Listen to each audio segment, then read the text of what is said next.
یہ کہانی ایک چھوٹے سے گاؤں میں واقع ایک پرانی مسجد کی ہے۔ اس مسجد کی ایک عجیب اور خوفناک تاریخ ہے جو اس گاؤں کے رہائشیوں کو ہمیشہ ڈراتی ہے۔ مسجد کی تعمیر کو 1 صدی ہو چکی ہے اور لوگوں کا ماننا ہے کہ یہاں کچھ غیر مرئی قوتیں ہمیشہ موجود رہتی ہیں۔ یہ کہانی شروع ہوتی ہے ایک نوجوان لڑکے سے جو کہ احمد ہے اور حال ہی میں گاؤں آیا ہے۔ احمد بہت دیندار ہے اور رات کی عبادت کا عادی۔ ایک رات جب وہ عشاء کی نماز کے بعد مسجد میں نفل پڑھنے کے لیے رک جاتا ہے تو اسے محسوس ہوتا ہے کہ مسجد میں وہ اکیلا نہیں ہے۔ مسجد کی بتیاں بند ہیں، صرف امام کے حجرے سے ہلکی سی روشنی آ رہی ہے۔ احمد نماز شروع کرتا ہے اور جیسے ہی پہلی رکعت میں سجدے میں جاتا ہے اسے یوں محسوس ہوتا ہے کہ کوئی اس کے قریب سے گزرا ہے۔ وہ جلدی سے سجدے سے اٹھتا ہے اور ارد گرد دیکھتا ہے لیکن مسجد میں کوئی نہیں ہوتا۔ احمد نے دل میں سوچا کہ شاید یہ اس کا وہم ہے۔ وہ دوبارہ نماز میں مصروف ہو جاتا ہے لیکن جیسے ہی وہ دوسری رکعت کا سجدہ کرنے کے لیے جھکتا ہے اسے اپنے کندھے پر کسی کا ہاتھ محسوس ہوتا ہے۔ وہ فوراً پیچھے مڑتا ہے لیکن وہاں کوئی نہیں ہوتا۔ احمد کا دل دھڑکنا شروع ہو جاتا ہے۔ اسے اندازہ ہوتا ہے کہ مسجد میں کچھ عجیب ضرور ہے۔ نماز مکمل کرنے کے بعد احمد وضو کرنے کے لیے مسجد کے صحن میں جاتا ہے۔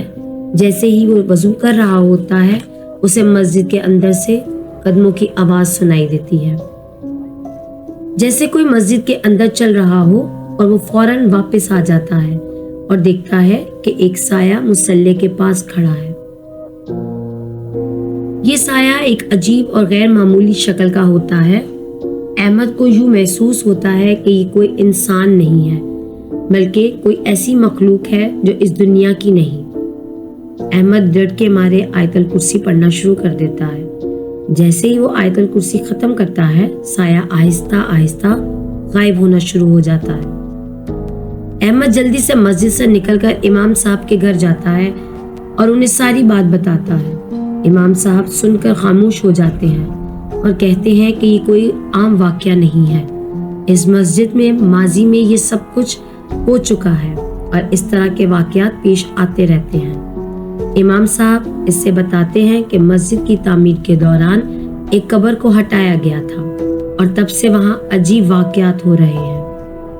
احمد کو امام صاحب کی بات سن کر ایک دم سے جھٹکا لگتا ہے۔ وہ امام صاحب سے پوچھتا ہے کہ کیا اس مسئلے کا کوئی حل ہے؟ امام صاحب کہتے ہیں کہ ہر رات عشاء کے بعد آیت الکرسی اور سورہ بقرہ کی آخری آیات پڑھنی ہوگی اور اللہ سے دعا کرنی ہوگی کہ وہ اس جگہ کی حفاظت کرے۔ احمد اور امام صاحب دونوں مل کر مسجد میں جا کر دعا کرتے ہیں اور قرآن کی تلاوت کرتے ہیں۔ اس رات کے بعد مسجد میں کوئی عجیب واقعہ پیش نہیں آتا، لیکن گاؤں کے لوگ آج بھی رات کے وقت مسجد میں جانے سے ڈرتے ہیں۔